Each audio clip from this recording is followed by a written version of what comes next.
Students, ये बात आप सभी जानते हैं कि इंग्लिश ग्रामर में वर का यूज प्लूरल सब्जेक्ट के साथ होता है और वाज का यूज सिंगुलर सब्जेक्ट के साथ होता है।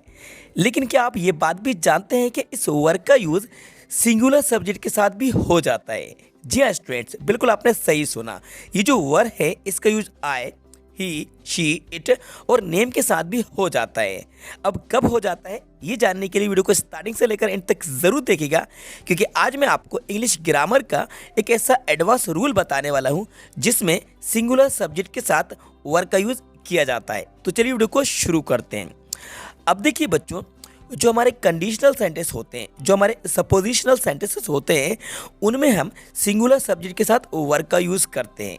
यानी कि ऐसे सेंटेंस जिसमें हम अपने अस्तित्व की बात कर रहे होते हैं या किसी तरह से हम कोई कल्पना बता रहे होते हैं, वहाँ पर हम वर का यूज़ सिंगुलर सब्जेक्ट के साथ करते हैं। यानी कि जो सेंटेंस इफ से, एज इफ से या एज दो से या फिर विश से स्टार्ट होते हैं, या इस सेंटेंस में विश, विशेष या एज दो या एज इफ या इफ का यूज़ होता है, उन सेंटेंसेस में हम सिंगुलर सब्जेक्ट के साथ भी वर का यूज़ करते हैं। जी हाँ students, point to be noted.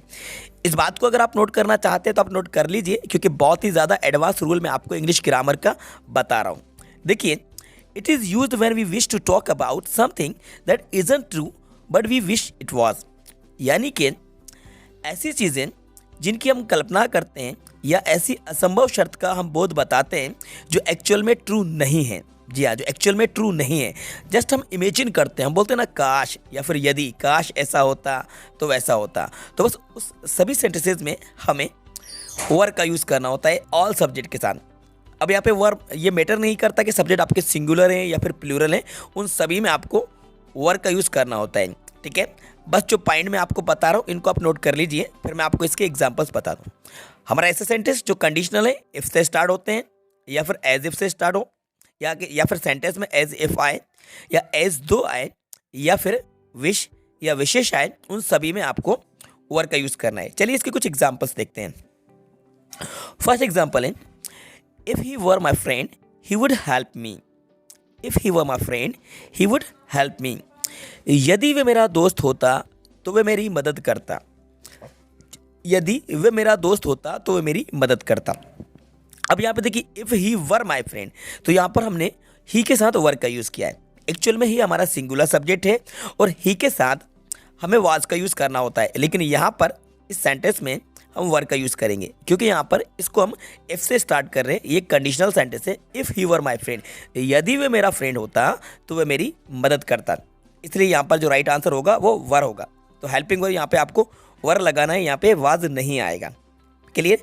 चलिए एक एग्जाम्पल और देख लेते हैं। If I were a bird I would fly all day. अब देखो इसमें, if I were a bird, यदि मैं एक पक्षी होता। देखो आई के साथ यहाँ पे हम वर का यूज़ कर रहे हैं।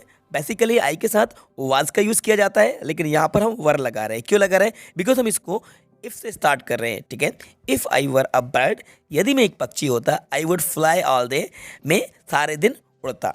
ठीक है ना? तो इस तरह से हमने यहाँ पे आई के साथ भी वर का यूज़ किया। चलिए अब कुछ एग्जांपल्स हम एज इफ के देख लेते हैं। ठीक है, इफ वाले आपको समझ में आ गए, यानी कि काश या फिर यदि जो हम बोलते हैं ना। चलो देखते हैं next example. He behaves as if he were a king. He behaves as if he were a king. वह ऐसे बिहेव करता है मतलब कि जैसे कि वह एक राजा हो। ही बिहेव्स यानी कि वह ऐसे बिहेव करता है एज इफ। अब जो सेंटेंस के बीच में एज इफ आ रहा है, एज इफ का मतलब होता है जैसे कि या फिर मानो। जैसे कि या फिर मानो ही वर अ किंग, मानो कि वे राजा हो, मतलब ऐसे बिहेव करता है जैसे कि वो कोई राजा हो। तो इस एज इफ के साथ हमें यहाँ पे वर का यूज़ करना है सिंगुलर सब्जेक्ट का। तो ही के साथ यहाँ पर भी हमने वर का यूज़ किया, ना कि वाज का यूज़ किया। ठीक है ना? बात आपको समझ में आ रही है? चलिए नोट करते जाइए, जो भी एग्जांपल्स आपको यहाँ पर बताया जा रहा है, सर एग्जांपल्स को आप नोट कर लीजिए। काफ़ी ज़्यादा इंपॉर्टेंट रूल मैं आपको यहाँ पर बता रहा हूँ। चलिए अब देखते हैं नेक्स्ट एग्जाम्पल। इसका एक एग्जाम्पल और देख लेते हैं एज इफ का। She sings a song as if she were Lata Mangeshkar. वह ऐसे गीत गाती है जैसे कि वह लता मंगेशकर हो। जी हाँ, एज इफ का मतलब होता है मानो या फिर जैसे कि। She sings a song as if she were Lata Mangeshkar. वह ऐसे गीत गाती है जैसे कि वह लता मंगेशकर हो। तो यहाँ पर शी के साथ भी हमने वर का यूज़ किया।